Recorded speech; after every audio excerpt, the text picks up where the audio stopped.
한 주간 동안 잘 지내셨지요?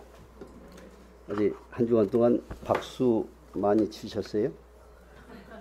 지난주에 우리 이영섭 집사님이 한 주 동안 박수 많이 치라고 박수를 6번 치셨는데 이 박수 치는 게 참 좋습니다.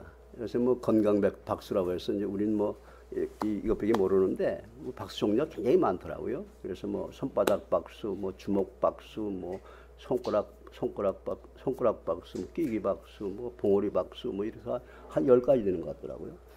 이 손혈이 이렇게 연결이 됐기 때문에 박수가 굉장히 그 건강에 좋답니다. 그리고 박수라고 하는 것은 뭡니까? 이게 칭찬하는 것이고 환영하는 거 아니겠습니까? 예. 우리가 가정에서 혹은 직장에서 혹은 이웃에서 박수해 준다는 것은 칭찬해 준다는 것이죠. 그래서 뭐 칭찬은 고래도 춤을 춘다. 그 책에 보니까 그 조련사가 이 고래를 이렇게 돌고래를 이렇게 칭찬해주고 이렇게 쓰다듬어 주면은 그때 이제 쇼를 잘하고 좀 야단을 치면 이제 꾀를 핀다는 거 아닙니까? 예. 예수님이 하신 말씀 중에서 그 가장 중요한 말씀 마태복음 7장 12절에 그 말씀 하시잖아요. 너희가 남에게 대접을 받고자 하면 먼저 남을 대접하라 하는 것이죠. 우리 먼저 박수를 이렇게 쳐주면 또 그 사람이 나를 또 칭찬해 주는 것이죠. 이 박수가 굉장히 좋은 겁니다. 우리 예수님이 좋은 거 말씀해 주셨는데 앞으로 한 주간 동안 박수 많이 치세요. 예.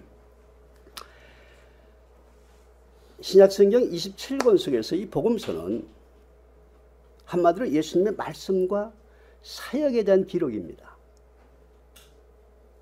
그래서 모든 성경이 중요하지만 어떤 성경보다도 이 복음서, 이 사복음서는 굉장히 중요합니다. 왜냐하면 예수님의 말씀과 사역이 담겨있기 때문에. 근데 마태복음, 마가복음, 누가복음과 이 요한복음은 좀 다릅니다.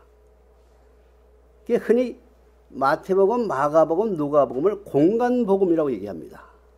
공간복음, 같을 공자, 볼관자. 그러니까 마태복음과 마가복음과 누가복음을 기록한 저자들은 거의 비슷한 관점을 가지고선 예수님의 말씀과 사역을 기록한 겁니다. 근데 요한복음은 좀 다릅니다. 요한복음은 예수님의 그 말씀과 사역에서 핵심적인 것, 그것만 딱 추려서 압축해서 말씀하고 있습니다. 우리가 요한복음을 보면 예수님의 어떤 뭐 족보 얘기 안 나오지 않습니까? 오늘 성경 공부 시간에 그 족보에 관한 말씀을 봤는데 요한복음 족보 얘기도 없어요. 예수님의 형제 얘기도 없어요. 예. 그리고 시작 자체가 태초에 말씀이 계시니라 딱 시작하지 않습니까? 예. 근데 이제 예수님의 그 사역 속에서 기적사건이 있습니다. 기적사건. 근데 이 기적사건이 복음서에 35개가 기록이 됩니다. 그런데 요한복음에는 35개 중에서 딱 7개만 기록합니다. 요한복음 2장에서 가나의 혼인잔치집에서 물이 포도주로 변화시키는 기적사건. 그런데 4장에 와서 가버나움에서 왕의 신하의 아들을 고쳐준 기적의 사건. 그리고 5장에 와서 베데스다 연못가에서 38년 된 병자를 고쳐주신 기적의 사건. 그리고 6장에 나와서 이제 보리떡 5개와 물고기 2마리를 가지고 5,000명을 먹이신 오병이어의 기적의 사건. 그리고 6장 후반절에 가서 예수님께서 바다 위를 걸으시는 기적의 사건이 나옵니다. 그리고 이제 9장에 와서 오늘 본문인 날 때부터 맹인된 사람을 눈뜨게 하는 그 기적의 사건이 나옵니다. 그리고 이제 11장에 가서 죽은 나사로를 살리신 기적의 사건입니다. 이 7가지의 기적의 사건인데 이 7가지의 기적의 사건 속에서 물이 포도주로 변화되고 38년 된 병자를 고치시고 날 때부터 맹인된 사람을 눈뜨게 하시고 그리고 나사로를 죽은 나사로를 살리신 이 기적의 사건은 마태, 마가, 누가복음은 안 나옵니다. 없습니다. 예. 그래서 오늘 이 기적의 사건, 이 9장의 이 기적의 사건은 다른 복음서에는 없기 때문에 우리에게는 중요한 그 사건입니다. 지난주에 8장 12절에서 예수님께서 나는 세상의 빛이다 라고 말씀하지 않았어요? 나는 세상의 빛이다 라고 말씀하셨는데, 그리고 와서 이제 9장에 넘어오셔서 맹인을 눈뜨게 하십니다. 빛을 보게 하십니다. 이게 어떻게 보면 이 9장의 이 사건은 8장 12절에서 말씀하신 나는 세상의 빛이다. 나는 그리스도인데 그리스도는 어떤 사람이냐면 첫 번째 세상의 빛이다. 이 세상의 빛이라는 것을 실증적으로 나타낸 사건이 이 9장의 사건입니다. 예.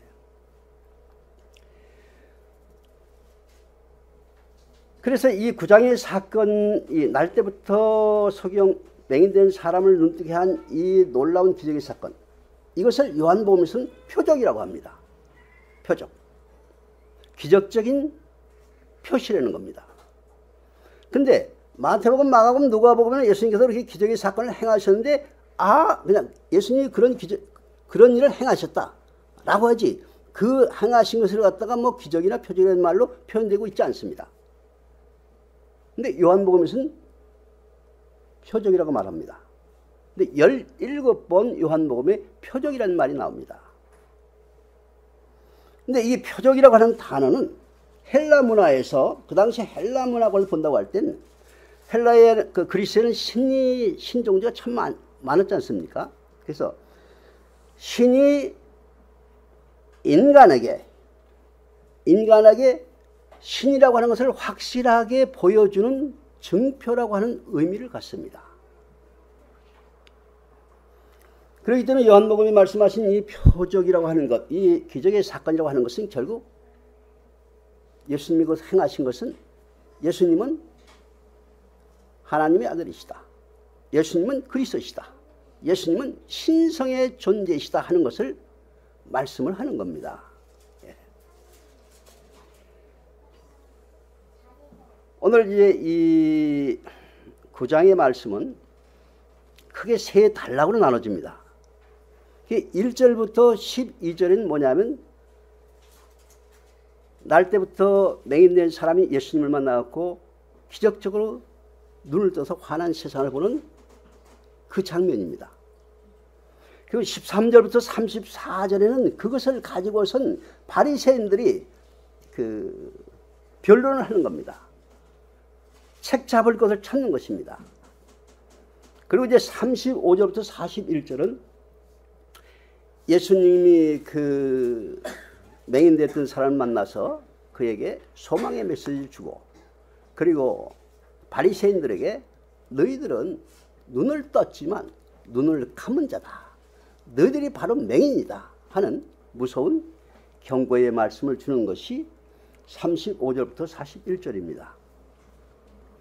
그 9장 전체를 읽을 수가 없기 때문에 시간상 우리가 1절부터 12절 그리고 35절부터 41절을 읽었습니다.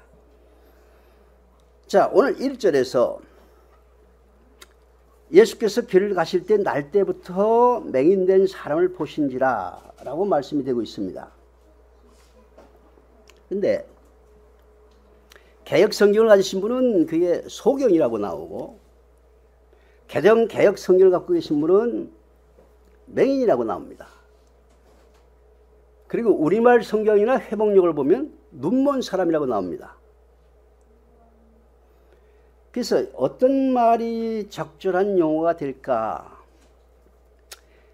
제가 많이 생각을 해봤는데, 이제 소경 장님이라고 하는 것은 조금 폄하시키는 말이기 때문에 그것을 맹인으로 이렇게 한 게 맞다라고 해서 개역 성경에서는 맹인을 고쳤습니다. 근데 맹인에서 한자가 아닙니까? 그 맹인이라는 것이 망할 망자에다 눈목자입니다. 그러니까 눈이 망가진 사람, 그 한자를 풀이하면 그렇게 됩니다. 그러니까 우리말 성경이나 회복력은 그걸 갖다가 눈먼 사람 이렇게 번역을 했습니다. 근데 사회적인 용어는 이제 시각장애인이죠. 네. 그래서 제가 그 국립국어교육원에 문의했습니다. 어떤 말이 적절한 말이냐 했더니 국어교육원의 말은 시각장애인 혹은 눈먼 사람. 근데 눈먼 사람이라는 것은 구어체고 그 문어체는 눈이 먼 사람. 이게 맞다는 겁니다. 왜냐하면 이는 주격조사이기 때문에 눈이라고 하는 그 주격을 갖다 바치는 거기 때문에 눈이 먼 사람. 이게 맞다는 겁니다. 근데 여러분들이 갖고 계시는 성경은 일반적으로 소경 아니면 맹인입니다. 그래서 저는 그 눈이 먼 사람이라고 하는 그 용어를 선택을 하면서 뭐 맹인이라는 말도 같이 이렇게 겸용해서 이제 사용을 하겠습니다. 2절에 제자들이 등장합니다. 6장 이후에 제자들이 등장하지 않았습니다. 근데 이 9장에 와서 제자들이 등장합니다. 제자들이 등장해서 이렇게 묻습니다. 랍비요, 선생님이요. 이 사람이 눈이 먼 것은, 맹인으로 난 것은 누구의 죄입니까? 이게 본인의 죄입니까? 아니면 부모의 죄입니까? 이렇게 묻습니다. 여기서 우리는 제자들의 아직도 다듬어지지 않은 모습을 봅니다. 우리는 의로운데 눈먼 사람은 죄로 인해서 죄인 아닙니까? 하는 얘기입니다. 근데 도대체 저 사람의 죄의 원인이 누구의 죄입니까? 이렇게 질문합니다. 출애굽기 4장 11절, 신명기 28장 28절에 보면 유대인 율법에서는 눈먼 사람은 죄와 연관되어 있습니다. 예. 그리고 레위기 21장 17절에서 18절에 본다고 하면 누구든지 너희 자손 중 육체에 흠이 있는 자는 하나님의 음식을 드리려고 가까이 오지 못할지니 곧 맹인이나 다리 저는 자나 코가 불안전한 자나 지체가 더한 자라. 그러니까 맹인은 눈먼 사람은 하나님 앞에 제사를 드리는 음식도 가져올 수 없다는 겁니다. 유대사에서는 철저하게 이 눈먼 사람은 맹인은 소외됐습니다. 배제시켰습니다. 네. 사실 우리나라도 뭐 얼마 전까지만 하더라도 이 장애인들을 갖다가 차별하지 않았습니까? 예. 뭐 한 20, 30년 전에 본다고 하면 장애인 중에서 특별히 눈먼 이 시각장애인들 많이 차별했죠. 아침 일찍이 맹인을 만나면 그날 재수가 없다 해서 뭐 침 뱉고 지나가고 소금도 뿌리고, 그리고 대중교통을 운전하는 기사들은 승차를 거부했습니다. 재수 없다고. 예. 이런 편견이 있었죠. 유대사회도 마찬가지였습니다. 그러니까 이 사람은 굉장히 힘든 인생을 살았던 것이죠. 예. 예수님이 그 질문을 받으시고 3절에 이렇게 말씀하십니다. 이 사람이나 그 부모의 죄로 인한 것이 아니라 뭐라고 했습니까? 아주 중요한 말씀합니다. 그에게서 하나님이 하시는 일을 나타내고자 하십니다. 이 사람이 이렇게 된 것은 그 부모나 그 본인의 죄가 아니라 하나님이 하신 일을 나타내기 위한 것이라는 겁니다. 예. 예, 하나님께서는 어떤 상황에 있든지 어떤 환경에 있든지 하나님이 하나님의 일을 하시고자 할 필요성이 있을 때는 하신다는 겁니다. 그러니까 이 사람을 갖다 맹인으로 이렇게 태어나게 한 것은 하나님의 일을 하시기 위해 태어나게 한 것이 아니라 하나님은 이 사람의 이러한 상황 속에서 하나님의 일을 하시겠다는 겁니다. 예. 우리가 인생을 살다 보면, 우리가 신앙의 삶을 살다 보면 뭐 어려운 일, 고난을 겪을 적이 많이 있지 않습니까? 네. 전혀 내가 잘못한 것이 없는데 뭐 맑은 하늘의 날벼락 맞듯이 나에게, 우리 가족에게 엄청난 힘든 어려운 일이 닥치는 것을 경험하지 않습니까? 네. 그럴 때 우리는 질문을 많이 합니다. 왜? 무엇 때문에? 내가 신앙생활 잘하고 있는데, 내가 하나님을 잘 믿고 있는데, 예. 근데 그러한 상황이 있을 때라고 하더라도 하나님은 그 상황을 통해서 자신의 일을 하시고자 할 때 하신다고 하는 겁니다. 네. 우리가 야곱의 경우를 본다고 하면 야곱은 자기가 뿌린 씨앗 때문에 어려움을 겪습니다. 자기가 아버지를 속였기 때문에 그 다음에 이제 그 외삼촌 나반의 집에 가서 20년 동안 그 외삼촌에게 속임을 받습니다. 그러니까 자기가 뿌린 씨앗을 그대로 거두는 것이죠. 근데 욥의 경우를 본다고 하면 욥기 1장 1절에 어떻게 나오냐면 우스 땅에 욥이라고 하는 사람이 있었는데 이 사람은 온전하고 정직하고 하나님을 경외하고 악에서 떠난 자라. 네 가지가 딱 나옵니다. 온전하다, 정직하다, 하나님을 경외한다, 악에서 떠났다. 근데 이 사람은 맑은 하늘에 하루아침에 날벼락 받지 않습니까? 네. 근데 그 부분에 대해서는 제가 오늘 말씀드리지 않고 하여간 하나님께서는 어떤 상황, 어떤 환경이든지 그 상황과 환경 속에서도 하나님이 하실 일을 하여 가신다는 겁니다. 예. 그래서 그래서 주님은 여기서 말씀하시기를 그에게서 하나님이 하시는 일을 나타내고자 하십니다. 이렇게 말씀을 이제 하십니다. 그러니 5절에 넘어가서 내가 세상에 있는 동안에는 세상의 빛이로라 하는 말씀하십니다. 8장 12절에서 나는 세상의 빛이다 라고 말씀하셨는데 여기서 다시 또 내가 세상의 빛이다 이렇게 말씀하십니다. 예. 이 말씀을 하시고 6절 7절을 보면 땅에 침을 뱉어 진흙을 이기시고 그 맹인 보고 네가 실로암 연못에 가서 씻고 보거라 이렇게 말씀하십니다. 그러니까 이 맹인이 그 말씀을 그대로 따라서 그 실로암 연못에 가서 씻으니까 환한 빛을 보게 됩니다. 바로 이 대목은 예수님이 나는 무엇이다 할 때에 나는 세상의 빛이다 하는 것을 실질적으로 말씀을 하시는 겁니다. 이제 8절 9절에 보면 이제 그 이웃들이 깜짝 놀란 거예요. 그래서 저 사람이 그 길거리에서 구걸하던 거린이 아니냐? 그 맹인 거린이 아니냐? 그러니까 아닌 것 같다. 이렇게 갑론을박합니다. 그러니까 그 맹인이 내가 바로 그 사람이다. 이렇게 답변합니다. 그러니까 10절, 11절, 12절의 법에는 이웃들이 묻습니다. 내가 어떻게 해서 눈을 뜰 수가 있었느냐? 근데 그들의 물음은 궁금한 게 아니에요. 뭡니까? 그들의 물음은 책 잡아서 이 사람을 끌고 바리새인에게 가려고 하는 겁니다. 세상 인심은 고약합니다.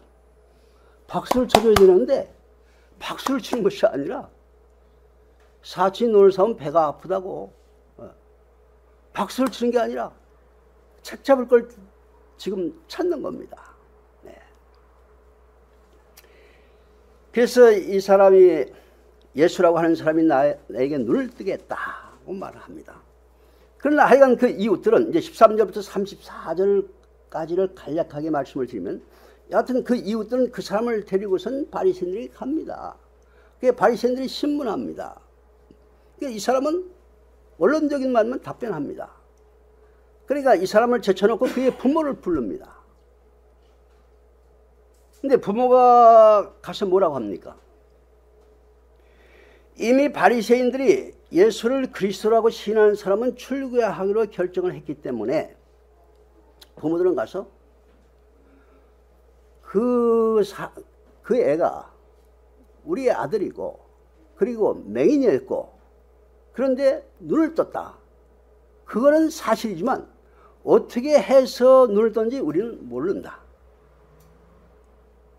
걔가 장성했으니까 걔한테 물어봐라. 부모는 그 아들에게 미는 겁니다. 부모답지 못하죠. 그러니까 이 사람들이 그 맹인을 부릅니다. 맹인 되었던 사람을. 그러니까 이 사람은 똑같은 말을 합니다. 예. 나는 그가 누구인지 모른다. 안식일을 범한 것인지 모른다. 나는 맹인을 있다가 지금 보는 것뿐이다. 그러면서 이는 그 사람이 하나님께로부터 온 선지자가 아니면 할 수 없지 않느냐. 내가 알기로는 창세 이후에 눈먼 사람이 눈을 떴다고 하는 것은 듣지를 못했다 하고 답변합니다. 그러니까 바리새인들이 그 사람을 어떻게 취급합니까? 내어 쫓았다. 이건 출교시킨 겁니다. 이 출교라고 하는 것은요, 2000년 전에 그 사회 속에서 출교라고 하는 것은 이건 가장 비참하고 가장 나쁜 벌입니다. 오늘 같은 사회가 아니고 그 사회는 이 공동체 사회입니다. 그 지역 공동체 사회입니다. 출교를 하면 더 이상 살 길이 없는 겁니다. 예. 완전히 왕따시키는 거죠. 그 사람과 말을 섞지 않고 그 사람과 어떤 걸 주고받지 않습니다. 예. 그러니까 이 사람은 차라리 거린으로 있을 때는 그 공동체의 몸을 담고 있으면서 구걸하며 살 수 있었지만 지금은 그게 아닙니다. 예. 이런 그 사람에게 예수님이 가서 위로를 하고 그에게 소망의 메시지를 주는 겁니다. 예. 35절부터 38절을 보면 이렇게 말씀이 기록이 됩니다. 예수께서 그들이 그 사람을 쫓아냈다 하는 말을 들으셨더니 그를 만나사 이르시되 네가 인자를 믿느냐? 대답하여 이르되 주여 그가 누구시오니까 내가 믿고자 하나이다. 예수께서 이르시되 네가 그를 보았거니와 지금 너와 말하는 자가 그이니라. 이르되 주여 내가 믿나이다 하고 절하느니라. 이제 삶의 소망이 끊어진 이 맹인되었던 사람을 예수님이 만나서 위로의 말씀을 주고 소망의 메시지를 주는 겁니다. 예.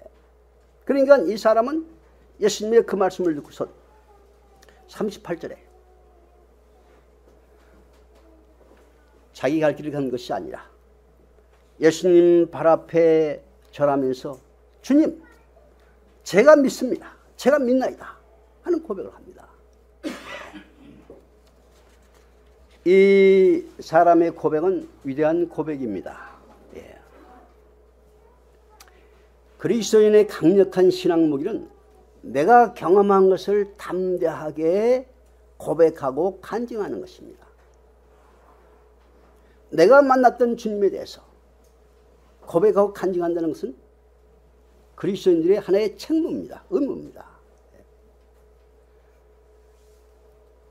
근데 믿음의 확신이 있음에도 불구하고 내가 만났던 그리스도를, 내가 만났던 그 하나님에 대해서 주저하고 입을 닫는 것은 그리스도인답지 못한 겁니다.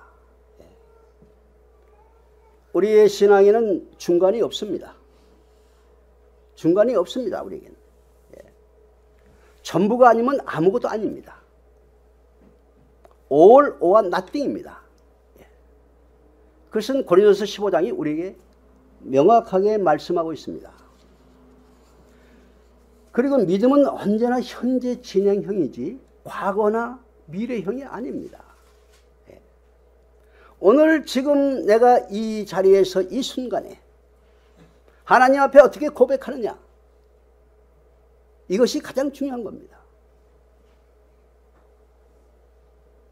오늘 소경되었던 오늘 이 눈멀었던 사람은 내가 믿나이다.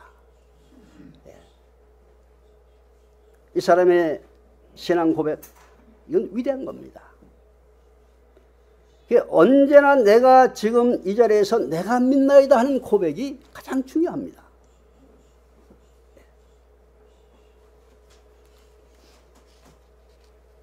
예수님께서 39절에 이렇게 말씀을 하십니다.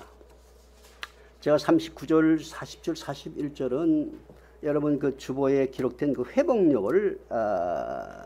회복력의 말씀을 갖고 말씀을 드리겠습니다. 지난주에 말씀을 드렸지만 이 회복력은 우리의 신앙적 가치와 아주 흡사합니다. 예. 뭐 앨범 뭐 세례 같은 것도 침례라고 말했고, 세례 요한도 침례제 요한이라고 말했고, 목사도 목자라고 이렇게 번역을 했고, 그래서 우리가 추구하는 신앙적 가치와 이 회복력은 아주 이게 근접해 있습니다. 그래서 제가 회복력을 많이 이렇게 인용을 하는데, 예수님께서 말씀하셨다. 내가 심판을 위해 이 세상에 왔습니다. 보지 못하는 사람들은 보게 하고 보는 사람들은 눈먼이가 되게 하려는 것입니다. 바리새인 중에 예수님과 함께 있던 사람들이 이런 말씀을 듣고 우리도 눈먼 사람이란 말씀입니까? 라고 하니 그들에게 말씀하셨다. 40절까지 말씀드렸습니다. 우리도 눈먼 사람이란 말씀입니까? 그리고 보지 못하는 사람은 보게 하고 보는 사람은 눈먼이가 되게 한다. 역설적인 말씀 아니에요? 아주 역설적인 말씀입니다. 예.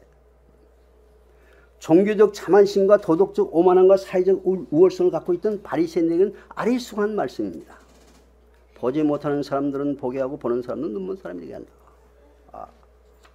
우리는 의롭고 저 사람은 의롭지 않다고 하는 이분법적 사고 속에 있는 그들에게 이 말씀의 뜻이 무엇인지 알 듯 모를 듯 난해합니다. 그래서 물은 것이 우리도 눈먼 사람입니까? 우리도 장님입니까? 우리도 소경입니까? 라고 물은 겁니다.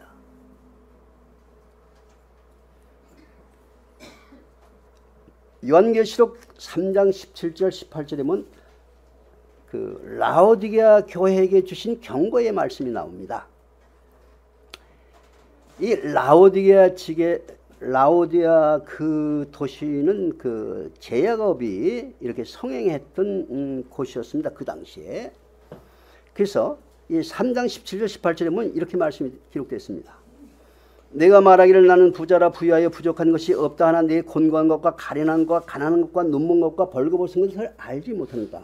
내가 너를 권하노니 내게서 불로 연다는 금을 사서 부유하게 하고 흰옷을 사서 입어 벌거벗은 수치를 보이지 않게 하고 안약을 사서 눈에 발라 보게 하라.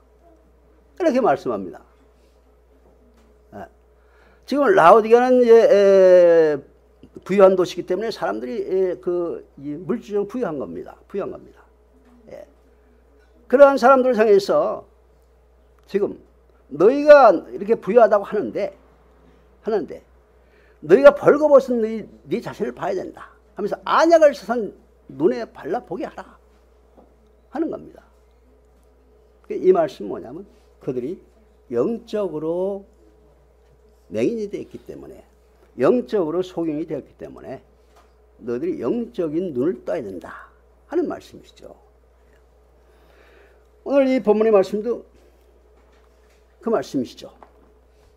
그래서 41절에 마지막 절에 넘어가면 여러분이 눈먼 사람에는 죄가 없을 것이지만 여러분이 지금 우리는 봅니다라고 말하고 있으니 여러분의 죄가 그대로 남아 있습니다.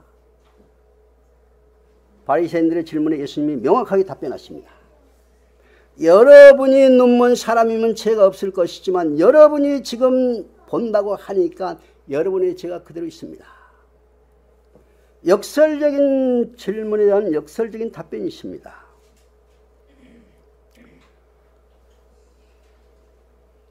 여러분 헬런 켈러 아시죠? 헬런 켈러 18개월 만에 그 심한 열병으로 눈이 멉니다. 귀가 멉니다. 말을 못합니다. 3중고 여인입니다. 네. 여인이 53살의 자전적 수필, 내가 사흘만 볼 수 있다면 하는 책을 씁니다. 아주 감동적입니다. 그 책. 네. 그 책을 읽고 나면 내가 본다고 하는 것이 얼마나 놀라운 축복인가 하는 것을 느끼게 합니다. 근데 거기에 이런 대목이 있어요. 하루는 친한 친구가 이제 숲속을 오랫동안 거닐고 이렇게 오는 것을 보고 그 숲속에서 뭘 봤니? 하고 물었더니 뭐 특별한 거 없어. 나 아무것도 본 게 없어. 그렇게 답변하더라는 거예요. 이게 헬렌 켈러가 감촉만으로 잘 갖다 이렇게 헤아리는 사람도 그 숲속에 가서 흐르는 물소리, 새의 지저김, 그리고 아름다운 꽃의 그 향기를 보고 자연과 이야기를 하는데 어떻게 눈이 뜬 사람이 아무것도 본 게 없어 별거 아니야라고 답변할 수 있느냐는 겁니다. 그래서 이 헬렌 켈러가 나는 한 가지 사실을 깨달았는데 멀쩡한 눈을 가지고 있는 사람들이 보지 못하는 것이 더 많다고 하는 사실을 알게 됐다 하는 얘기를 합니다. 그러면서 눈이 먼 것보다 더 나쁜 것이 있는가? 있다. 그것은 볼 수 있는데 보지 못하는 것이다 하는 얘기를 합니다.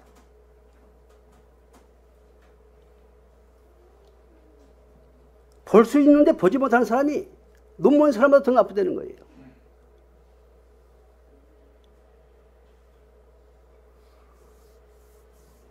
아까 말씀드린 욥. 그 욥이 하루아침에 모든 재산을 다 잃지 않습니까? 그 다음에 아들 7, 딸 3이 다 죽지 않습니까? 그 다음에 자기 몸에 악창이 돋지 않습니까?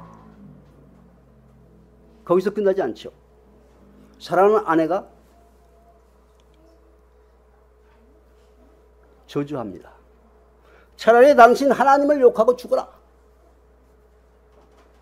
이게 평생 해로했던 아내로부터 그 말을 들을 때 욥의 심정이 어떻겠어요? 그 다음에 사랑했던 절친 엘리바스 빌닷 소발이 또 욥을 갖다가 저주합니다. 그 욥이 견디다 못해서 38장, 39장, 40장 보면은 하나님을 보고 항변합니다. 하나님한테 대듭니다. 반항합니다. 2차례.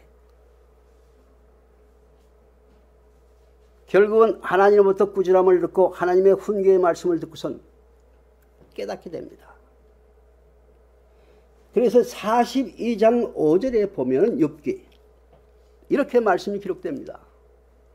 내가 그동안 하나님의 소리를 들었는데 이제는 내가 하나님을 눈으로 봅니다. 영안이 떨어지는 얘기죠. 그동안은 여태까지는 볼 수 있는 눈이 있긴 있었지만 영적으로 하나님을 보지 못했다는 겁니다. 내가 이제는 하나님을 바라봅니다 하는 고백을 합니다. 오늘 본문은 크리스천들을 성찰케 하는 말씀입니다. 바리새인들을 향하여 너희가 눈먼 사람이 되었다면 죄가 없으리냐 본다고 하니 너희 죄가 그대로 있느니라고 하신 것처럼 나는 흠결이 없다고 영적 자만심을 갖고 있는 크리스천을 향해서 깨우침을 주는 메시지입니다. 본문에서는 눈먼 사람의 이름이 나오지 않고 있습니다.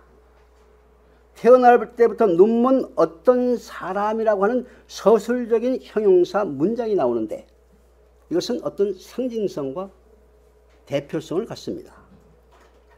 다시 말씀을 드리면 어떤 사람이라는 불특정 익명성은 모든 사람을 묘사하는 상징성을 갖고 있기 때문에 이 말씀은 인류 전체를 향한 말씀이 될 수도 있고 바로 우리를 향한 말씀이 될 수도 있습니다. 만일 이 상징성의 이 언어를 그 어떤 사람이라는 것을 우리가 될 수 있다라고 하는 것을 전제한다고 하면 이 본문은 우리를 향한 울림의 메시지가 됩니다. 저는 본문에서 세 구절 세상의 빛이다, 내가 믿나이다, 우리도 눈먼 사람인가 이 세 구절이 우리에게 중요한 의미가 있다 생각을 합니다. 그 중에서 세상의 빛이다 내가 믿나이다는 제쳐놓고 우리도 눈먼 사람인가? 우리도 맹인인가? 우리도 소경인가? 하는 질문입니다. 예수님은 영적으로 눈먼 것을 말씀했는데 바리새인들은 육신적으로 눈먼 것을 말하면서 예수님을 향해서 당신 정말 웃겨 하고 냉소합니다. 그들은 다른 답이 없을 것이라는 오만함을 가지고 우리는 눈먼 사람이 아니야. 근데 당신이 눈멀었다고 해. 그래서 우리가 정말 눈먼 사람이냐? 라는 질문을 던졌습니다. 이 질문은 답을 요구하는 질문이 아니었습니다. 답이 없는 질문으로 생각한 것이죠. 왜냐하면 그들은 종교적 자만심, 도덕적 오만함, 사회적 지식적 우월감을 갖고 있기 때문에 우리는 저 사람과 등급이 다르다 하는 속에서 그 질문을 던졌을 때 예수님에게 답은 없을 것이다 생각한 겁니다. 근데 이 질문을 던진 사람이 누굽니까? 40절에 보면 예수와 함께 있던 자라고 합니다. 예수와 함께 있던 자. 이게 누굽니까? 바리새인 중에서 예수를 비밀스럽게 믿던 자들일 겁니다. 예수를 믿는 바리새인들이 우리도 눈먼 자인가라는 질문은 우리는 아닌데, 우리는 해당되지 않는데 무슨 말씀이냐라는 자기 변호입니다.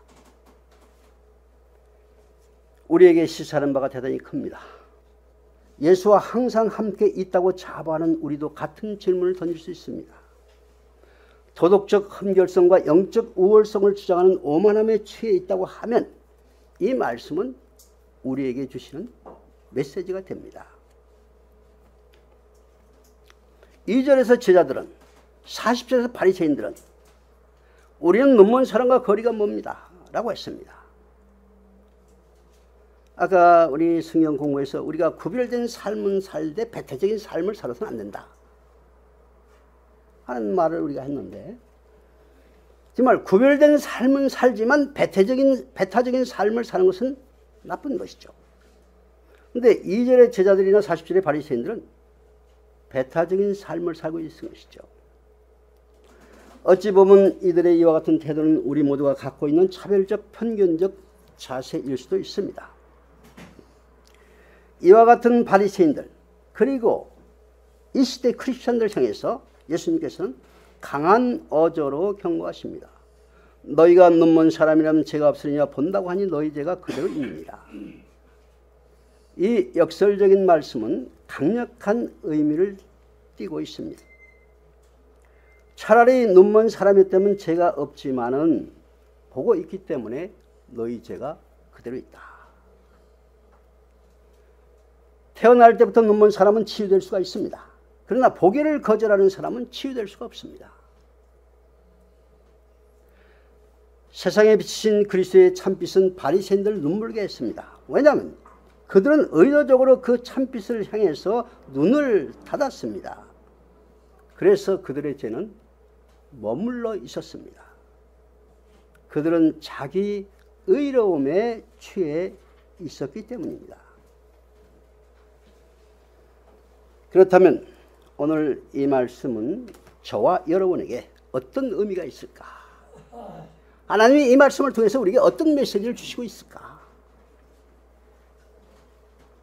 이것이 오늘 9장을 통해서 저와 여러분이 신앙적인 고민을 할 말씀이다 하고 생각됩니다.